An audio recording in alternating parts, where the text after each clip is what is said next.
poprzednim odcinku omówiłam szczegółowo, w jaki sposób rozpocząć współpracę z markami na Instagramie, czyli gdzie ich szukać oraz jak wygląda sytuacja, kiedy to marka wychodzi z propozycją do nas. Jeżeli jeszcze go nie widzieliście, zdecydowanie zachęcam Was do sprawdzenia go jeszcze przed obejrzeniem tego filmu. Link zostawiam Wam tutaj u góry oraz w opisie do tego filmu. Aby jeszcze dokładniej zgłębić temat, a następnie ułatwić Wam podjęcie kolejnego kroku, to jest realizacji współpracy, postanowiłam na początek przedstawić wskazówki, które pomogą Wam napisać dobrą propozycję, a dalej zamierzam omówić przykładowy proces przebiegu takiej współpracy. Zaczynamy! Cześć, tu Marcelina, witajcie na kanale Alter to Native, gdzie uczymy się tworzyć świetny content i ogarniać media społecznościowe.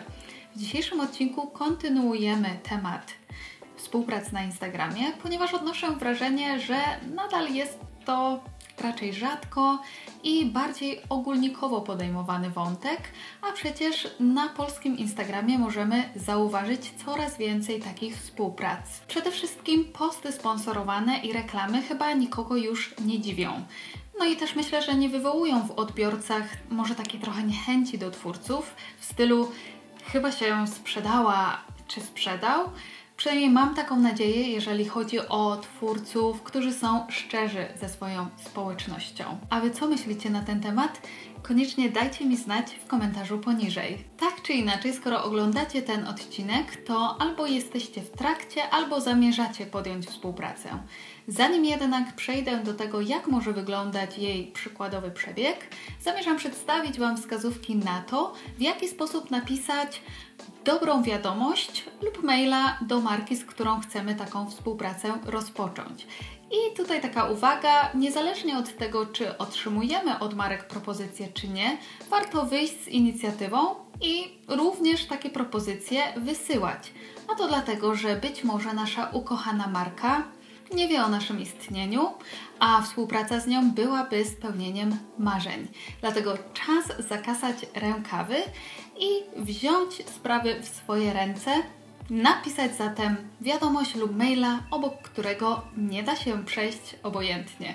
Pierwsza zasada mówi: nie kopiuj i wklejaj wiadomości już wysłanych do innych marek. Od razu rzuci się to w oczy i skreśli Cię jako potencjalnego partnera. Zanim zaczniesz pisać, zrób mały research. Zajrzyj na stronę firmy, sprawdź jej aktualności oraz media społecznościowe. Poszukaj takich smaczków, które będziesz mogła gdzieniegdzie wtrącić w swoją wiadomość. Jeżeli nie znalazłaś nic ciekawego, to napisz kilka słów o tym, dlaczego lubisz daną markę.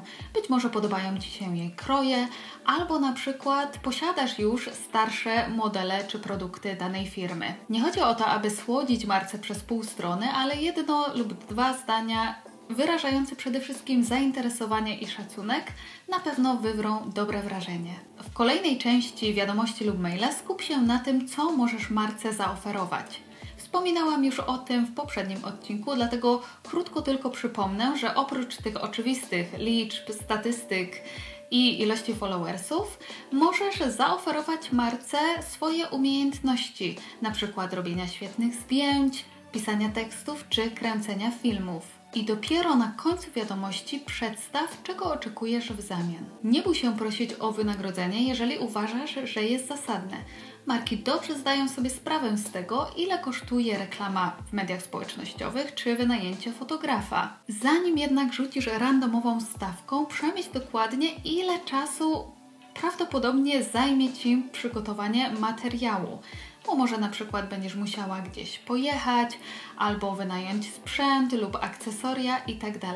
Być może będziesz musiała zrezygnować z kilku godzin wakacji po to, aby zrobić dobre zdjęcia. To wszystko zabiera nam cenny czas, dlatego uważam, że powinniśmy go cenić. Jeżeli chodzi o stawki, to ich rozpiętość jest bardzo różna. Tak naprawdę od 100 zł do kilkunastu czy nawet kilkudziesięciu tysięcy. Z tego co słyszałam i czym sama się kieruję, to nano i mikroinfluencerzy z reguły chcą za jeden post na Instagramie około od 100 do 200 zł.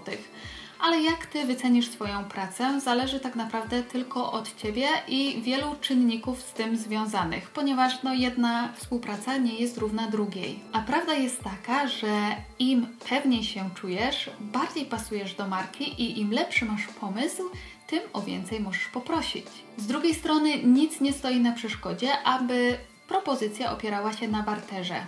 Jeżeli bowiem nie jesteś jeszcze do końca pewna swoich możliwości, jest to z pewnością dobry punkt wyjścia. Staraj się tutaj również pomyśleć o ilości pracy, którą będziesz musiała włożyć, żeby nie okazało się na końcu, że na przykład spędziłaś weekend w górach, który kosztował Cię 500 zł, po to, żeby zrobić zdjęcia czapki za 150. A wracając do treści wiadomości, to świetnym pomysłem jest podzielenie się postem, który Twoim zdaniem pasuje do marki. Może to stanowić przykład, aby marka wiedziała, czego się po Tobie spodziewać, ponieważ nikt nie zainwestuje w Ciebie w ciemno. Dlatego takiego typu posty trzeba mieć już na swoim profilu opublikowane. Możesz też podzielić się swoimi statystykami, jeżeli są naprawdę dobre. Nie musisz od razu podawać wszystkich statystyk. To, o co zwykle proszą marki, to demografia Twojej społeczności, współczynnik zaangażowania i zasięgi. A jeżeli Twoje nie są zbyt wysokie, to raczej skup się na swoich mocnych stronach, a te statystyki po prostu pomiń. Na koniec, jeżeli wysyłasz prywatną wiadomość na Instagramie, to poproś o maila do kogoś odpowiedzialnego na przykład za marketing, ponieważ nie zawsze osoba, która odczyta naszą wiadomość, będzie osobą decyzyjną. Kiedy już uda Ci się zainteresować sobą markę i będzie ona chciała podjąć z Tobą współpracę, to czas na ustalenie i obustronne zaakceptowanie warunków. Czasami sprawa jest bardzo prosta. Firma wysyła Ci produkt, niekiedy nawet nie prosząc o wcześniejszą akceptację materiału, a Ty umieszczasz zdjęcie z nim z oznaczeniem. Zwykle ma to miejsce przy tych mniej kosztownych barterach. Jeżeli natomiast produkt jest droższy, albo w grę wchodzi wynagrodzenie, wtedy najlepiej podpisać umowę. W większości wypadków będzie się to odbywało przez agencję, i to właśnie z nią podpiszesz tę umowę. Marki rzadko kiedy posiadają rozbudowany dział influencer marketingu i zwykle korzystają z usług zewnętrznych agencji, które mają pod opieką wiele firm. Takie agencje są pośrednikami pomiędzy influencerami a firmami i to one powinny przygotować umowę. I teraz ważna informacja, nie musisz prowadzić działalności gospodarczej, aby móc otrzymać wynagrodzenie, o ile nie przekracza ono połowy najniższej krajowej. Wtedy podpisujesz umowę o dzieło, a następnie rozliczasz się w kolejnym roku podatkowym.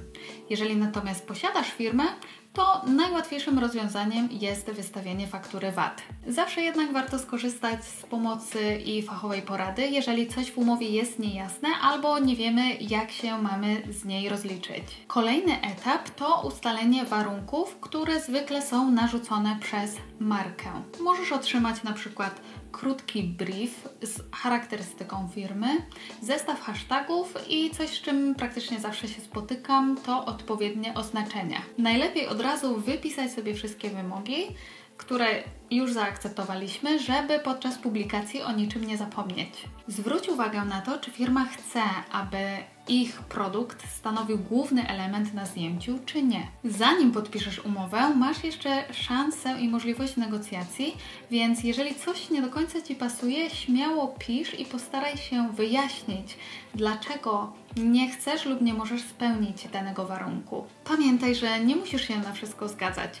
Dla mnie na przykład nie wchodzą w grę zdjęcia produktowe, ponieważ takich nie posiadam na swoim profilu, one się nie sprawdzą i będą wyglądały nienaturalnie. Dlatego jeżeli jest to coś, czego wymaga marka, to wtedy tłumaczę im, że moja społeczność na pewno nie zwróci na takie zdjęcia uwagi. Generalnie staram się uprzedzić o tym markę jeszcze zanim przyślą mi umowę. Przyjrzyj się również wszystkim datom i terminom, żeby upewnić się, że na pewno jesteś w stanie ich dotrzymać. I kiedy umowa zostanie obustronnie zaakceptowana, wtedy czas na przygotowanie materiału, który zwykle musi zostać zaakceptowany przez markę jeszcze przed publikacją. W umowie często jest też podany czas, jaki influencer ma na dokonanie ewentualnych poprawek i jeżeli wszystko już jest zaakceptowane, to materiał jest wtedy gotowy do publikacji. Co do płatności wynagrodzenia, to zwykle umowa powinna zawierać jakiś termin, na przykład 2 tygodnie od momentu publikacji. Jeżeli natomiast firma się z tego nie wywiązuje, no to wtedy mamy podkładkę w formie umowy, a także maile. Dlatego zawsze warto przenosić się z wiadomości prywatnych na skrzynkę mailową, ponieważ wiadomości prywatne po pierwsze mogą zostać usunięte, a po drugie nie stanowią one prawnie takiego dowodu, by ubiegać się o nasze wynagrodzenie w ostateczności na drodze sądowej. Ostatnie pytanie, które może nam przyjść do głowy, to czy musimy oznaczać na Instagramie, że publikujemy post sponsorowany. Według regulaminu Instagrama i według takiego moralnego obowiązku, można by powiedzieć, wobec naszej społeczności, to tak. Instagram udostępnia nam nawet funkcję, w której podczas tworzenia postu możemy oznaczyć partnera, z którym współpracujemy.